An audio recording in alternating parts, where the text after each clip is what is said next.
dynasty of the Inglings, rulers of Norway and, at times, of Sweden. So when Freyr desires gather in the story about Skirnir's journey, he is not just a spirit that gives fertility to the land. He's also a representative of that group of people in society who appropriate land, build enclosures, and collect taxes. The Norwegian scholar Gro Steinsland has suggested that the idea of a holy marriage between the ruler and the land is the basis for all of this. So when Freyr wants to embrace gather, it's symbolically the expression of the ruler's desire to take land. A union between the spirit of fertility and dynastic virility, and a Jotun woman representing the land, is the expression of royal dominion. This way of thinking about engaging with the land in sexual terms seems to have been widespread in Norway.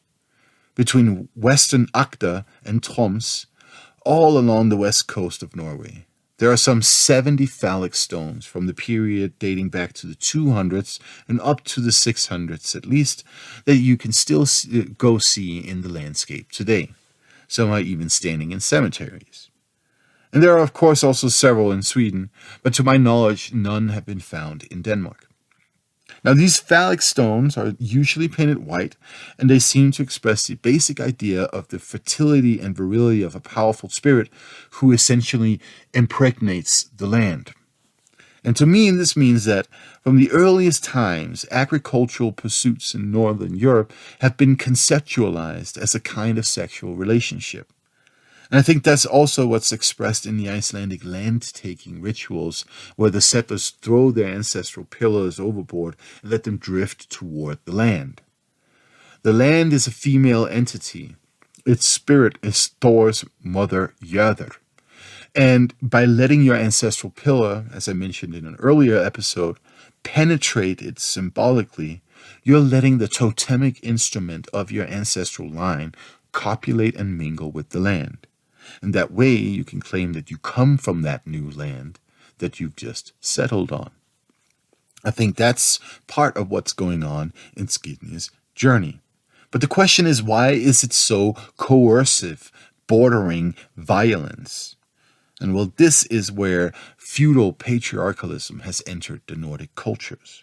Water from those rivers would instead be redirected to the cotton fields that he planted around the lake, eventually in the lake basin itself.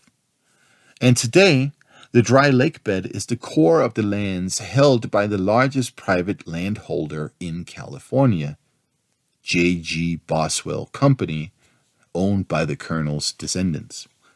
Dubbed the King of California by journalists Mark Araks and Rick Wartzman in their biography of Boswell, this man did another Freyr on the lands of America 100 and something years ago, so that he could sell cotton back to the people who were displaced from the lands they once freely inhabited. And that is how the method of enclosure works. Someone sits out there on the little throne and becomes engulfed with desire for an object they see in the distance. Then they use whichever tool they have in their possession, threats, coercions, violence, to take that object into their possession, and once they can claim it for themselves, they close it off from usage for others. And those who had otherwise made use of this resource are then told by this person or group of people full of desire to dominate that they'll need to stop using it. And the proof that this person presents will be in the documents written by bureaucrats. And if these newly itinerant people want access to the resource, they will now have to use the primary tool of the bureaucrats to get it: money. Thank you for listening.